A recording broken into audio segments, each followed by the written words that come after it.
ਤੁਹਾਡੇ ਕੋਲ ਬੇਰੀ ਦਾ ਪੌਦਾ ਹੈ? ਬੇਰੀ ਦਾ ਕਿਹੜੀ ਛੋਟੇ ਬੇਰਾਂ ਵਾਲੀ ਕਿ ਵੱਡੀ? ਕੋਈ ਬੇਰੀ ਹੋਵੇ। ਇੱਕ ਗੋਲ ਬੇਰ ਹੁੰਦੇ ਆ, ਇੱਕ ਹੁੰਦੇ ਲੰਮੇ ਮੋਟੇ ਬੇਰ ਸਾਡੇ ਵਰਗੇ।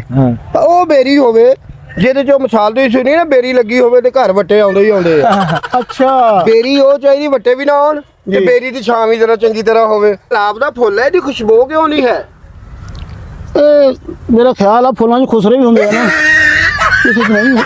ਜੀ ਹਾਂਜੀ ਹਾਂਜੀ ਇਹ ਜਿਹੜਾ ਦਰਖਤ ਤੁਸੀਂ ਲੰਮਾ ਪਾਇਆ ਹੈ, ਹਾਂਜੀ। ਇਹ ਕੀ ਗੱਲ ਥੱਕੇ? ਨਹੀਂ ਨਹੀਂ, ਇਹਦੀ 6 ਘੰਟੇ ਡਿਊਟੀ ਆ।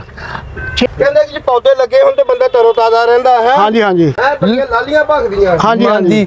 ਪੌਦਾ ਬੇੜਾ ਕਰ ਕਿਉਂ ਹੋਇਆ? ਦੇਖੋ ਸਹੀ ਆਪਣੇ ਵੱਲ। ਇਹ ਕਾਕਾ ਉਮਰ ਦੇ ਹਿਸਾਬ ਨਾਲ। ਦੇਖੋ ਪੌਦੇ ਤੁਹਾਡੇ ਕੋਲ ਬੇਰੀ ਦਾ ਪੌਦਾ ਹੈ? ਬੇਰੀ ਦਾ ਕਿਹੜੀ ਛੋਟੇ ਬੇਰਾਂ ਵਾਲੀ ਕਿ ਵੱਡੀ? ਕੋਈ ਬੇਰੀ ਹੋਵੇ। ਇੱਕ ਗੋਲ ਬੇਰ ਹੁੰਦੇ ਆ, ਇੱਕ ਹੁੰਦੇ ਲੰਮੇ ਮੋਟੇ ਬੇਰ ਸਾਡੇ ਵਰਗੇ।